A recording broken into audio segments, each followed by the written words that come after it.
एक दिन गौतम बुद्ध अपने शिष्यों के साथ एकदम शांत बैठे हुए थे। उन्हें इस प्रकार बैठे हुए देख शिष्य चिंतित हुए कि कहीं वह अस्वस्थ तो नहीं है। एक शिष्य ने उनसे पूछा कि आज वह मौन क्यों बैठे हैं, क्या शिष्यों से कोई गलती हो गई है।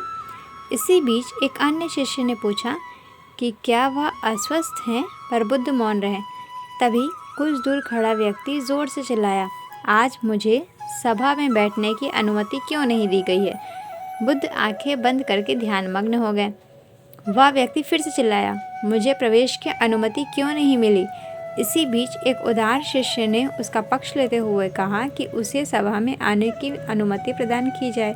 बुद्ध ने आंखें खोली और बोले, नहीं, वह अछूत है, उसे आज्ञा नहीं दी जा सकती।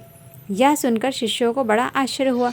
बुद्ध उनके मन का भाव समझ गए और बोले, हाँ, वो अछूत है। इस पर कई शिष्य बोले, हमारे आश्रम में तो जात पात का कोई भेदभाव नहीं, फिर वह अछूत कैसे हो गया। तब बुद्ध ने समझाया, आज वह क्रोधित होकर आया है। क्रोध से जीवन की एकाग्रता भंग होती है।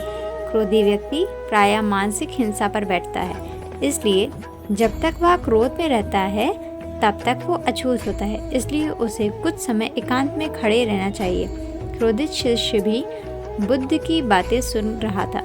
पश्चाताप की अग्नि में तप कर वह समझ चुका था कि अहिंसा ही मनुष्य का महान कर्तव्य व परम धर्म है। वह बुद्ध के चरणों में गिर पड़ा और उसने कभी क्रोध न करने का प्रण भी लिया। शिक्षा।